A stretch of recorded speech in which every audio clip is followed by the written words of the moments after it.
చెయ్యెత్తి మనిషి ఆయన. దేవునికి స్తోత్రం. ఇలా నిలువుటంగి వేసుకొని నిశ్చయముగా అలా దిగి వస్తూ ఉన్నాడండి. దేవునికి స్తోత్రం. లైఫ్లో దేవుని స్వరం వినాలి, దేవుని దర్శనం చూడాలి. ఏం చూడాలి? ఏం చూడాలి? దేవుని దర్శనం చూడాలి. దేవుని దర్శనం చూడాలి. ఆయన స్వరం వినాలి. దేవునికి మహిమ కలుగునుగా. అది ఎక్కడ పడితే అక్కడ చెప్పాలి. అది ఎక్కడ పడితే అక్కడ దొరకవు. మరి ఎక్కడ దొరుకుతాయి? ఆయన మందిరములోనే. ఆయన స్వరం వింటాం మేలు. దేవునికి స్తోత్రం. ఆయన ముఖ దర్శనం చేయటం నీకు మేలుగా మారునుగాక. అందుకే దేవుని మందిరం ప్రత్యేకంగా ఉండాలి. ఎక్కడ ఉండాలి? దేవుని మందిరము ప్రత్యేకంగా ఉండాలి. ఆ మందిరములో ఎప్పుడు ధూపము వేయించి ఉండునుగాక. ఆమేన్. ఏముండాలి? ఇక్కడ ప్రతిరోజు ప్రార్థన జరుగుతుందా? శంకుస్థాపన చెప్పాను, గుర్తుందా? ఎవరికైనా గుర్తుందా? ఉన్నవాళ్ళు ఉన్నారా? హల్లెలూయా. దేవునికి మహిమ కలుగునుగాక. ఆ రోజు నుంచి మందిరం జరుగుతుందా? ఆగింది ఏమన్నా ఒకరోజు జరుగుతుంది. దేవునికి స్తోత్రం. ఇంకా పెరగాలి, ఇంకా పెరగాలి గ్రోత్. దేవునికి స్తోత్రం. ఇంకా పెరగాలి గ్రోత్. దేవునికి మహిమ కలుగునుగాక. హల్లెలూయా. దేవునికి స్తోత్రం. దేవుని సన్నిధిలో అంట ఆయన మేలు నీ జీవితంలో జరుగునుగాక. ఆయన ప్రసన్నతను వెతుకుదువుగాక. ఆమేన్. హల్లెలూయా. యెహోవాతో ఒక మనం వ్యక్తిని దానిని వెతుకుతున్నాను. ఆయన ప్రసన్నతను చూచుటకు. యెహోవా ప్రసన్నత. ఏమంటే దేవుని మందిరం అంటే ఆయన సన్నిధి ఉంటుంది. ఇక్కడ ఆయన ప్రసన్నత ఉంటుంది. ఆయన ముఖ దర్శనం ఉంటుంది. ఆయన కనులు ఉంటాయి. ఆయన చెవులు ఉంటాయి. ఏముంటుందంటే ఇక్కడ ఆయన చెవులు. ఇగో ఆయన చెవి ఎక్కడ ఉంటుందంటున్నారు? ఆయన పెదవుల ద్వారా ఉంటుంటున్నారు. దేవునికి ఇష్టం. హల్లెలూయా. ఆయన కనులంట నిత్యం ఇక్కడ మోకరించి యథార్థముగా ఎవరు ప్రార్థన చేస్తారో వారి మీద ఆయన కన్నులు ఉంటాయంట. దేవునికి స్తోత్రం. ఎవరైతే ఆయన మందిరంలోకి వస్తారో, ఆయన మందిరంలో ఎవరైతే మోకరిస్తారో వారి మీద ఆయన ఆత్మ దిగునుగాక. ఆమేన్. ఇవన్నీ మేలు. దేవునికి స్తోత్రం. ఇవన్నీ మేలు. మేలు అంటే ప్రార్థన చేయగానే ఆకాశం నుండి 1 లక్ష రూపాయలు 2 లక్షలు తెగడం మేలు కాదు. దేవునికి స్తోత్రం. హల్లెలూయా. కొట్టుకోటికి పిల్లలు ఇవ్వడం మేలు కాదు. దేవునికి స్తోత్రం. అవన్నీ భూ సంబంధమైన మేలులు. ఆత్మ సంబంధమైన మేలులతో మనందరం నింపబడునుగాక. నింపబడునుగాక. నింపబడునుగాక. నిజంగా మనందరం ఎలా కనపడాలంటే ఆత్మ సంబంధమైన క్రీస్తులుగా కనపడునుగాక. ఆమేన్. కనపడునుగాక. అది అభిషేకం నీ మీద రిలీజ్ అగునుగాక. ఎవరు పొందుకుంటున్నారో వాళ్ళ మీద దేవుని ఆత్మ దిగివచ్చునుగాక. ఆ అభిషేకం రిలీజ్ అగునుగాక. హల్లెలూయా. Thank you master. హల్లెలూయా. దేవునికి మహిమ కలుగునుగాక. హల్లెలూయా. ఆయన మందిరములో ఆయన కళ్ళు దృష్టి ఉంటుందంటే ఏముంటుందంట అన్నాడు ఒకసారి. ఆయన చెవులు ఉంటాయంట. ఏముంటాయి? ఆయన ఆత్మ ఇక్కడ సంచరించుతూ ఉంటుందంట. దేవునికి స్తోత్రం. ఆమేన్. హల్లెలూయా. అందుకనే మనం మందిరానికి రాగానే ఆయన ప్రసన్నతను చూచుదుముగాక. అదే కాదు, ఏమడగాని యెహోవా ప్రసన్నతను చూచుటకు అండి ఆయన ఆలయములో ధ్యానించుటకు. దేవునికి స్తోత్రం. Praise the Lord. హల్లెలూయా. చెప్పాలండి దేవునికి మహిమ కలుగునుగాక. ఇవన్నీ మేలు. ఒకటి ఆయన ప్రసన్నతను చూడాలి. 2 ఆయన కను దృష్టి మందిరం మీద ఉంటుందంట. దేవునికి స్తోత్రం. హల్లెలూయా. ఆయన ఆత్మ ఈ మందిరం మీద నిలిచి ఉన్నదంట. దేవునికి స్తోత్రం. అందుకనే ఈ మందిరంలోకి వచ్చే వారి మీద ఆయన ముఖ దర్శనము చేయునుగాక. ముఖ దర్శనం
కలుగుగాక. ఆమేన్. హల్లెలూయా. దేవునికి స్తోత్రం. నిన్ను తాకితే స్వస్థత కలుగునుగాక. అది దేవుని మహిమతో నింపబడునుగాక. అటువంటి వారు లేపబడాలి సంఘంలో. అటువంటి వారు పురిగొల్పబడాలి. పక్కన చెప్పు, దేవుడు నిత్యముగా నిన్ను అభిషేకించును గాక అని చెప్పండి. దేవుడు నిన్ను అభిషేకించును గాక అని చెప్పండి. దేవుడు నిన్ను అభిషేకించును గాక అని చెప్పండి. దేవుడు నిన్ను అభిషేకించును గాక. ఆమేన్. హల్లెలూయా. చెప్పిన పక్కన వాళ్ళకి దేవుడు నిన్ను అభిషేకించును గాక. నిత్యముగా నిన్ను తాకిన వారు స్వస్థపరచబడును గాక. నిన్ను తాకిన వారు స్వస్థపరచబడును గాక. నీ వాక్కు వెలువైన అద్భుతం జరుగును గాక. అతి మహిమతో నింపబడును గాక. అతి మహిమతో నింపబడును గాక. అతి మహిమ దావీదుకు కావాలంట. అది నీకు నాకు కావాలి. అది మేలు ఈ మందిరంలో నీ జీవితంలో దొరకనుగాక. నీ కుటుంబంలో దొరకనుగాక. నీ పిల్లల్లో దొరకనుగాక. ఆమేన్. హల్లెలూయా. అతి మహిమ కొనుగాక. ఆమేన్.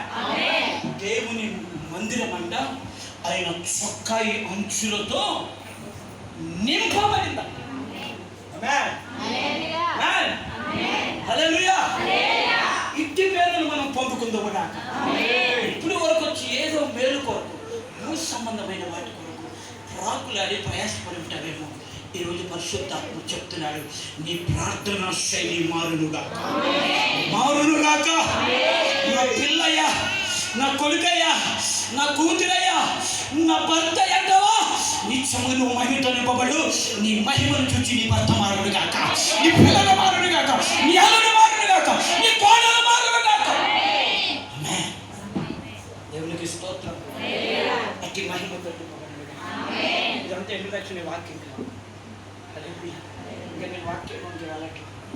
దేవునికి స్తోత్రం. హల్లెలూయా. హల్లెలూయా. దేవునికి మహిమ కలుగునుగాక. దేవునికి స్తోత్రం. మనం పక్కన చెప్పారా దేంతో నింపబడాలి? హల్లెలూయా. చెప్పండి, దేంతో నింపబడాలి? మహిమ అనండి ఒకసారి. మహిమ అనండి ఒకసారి.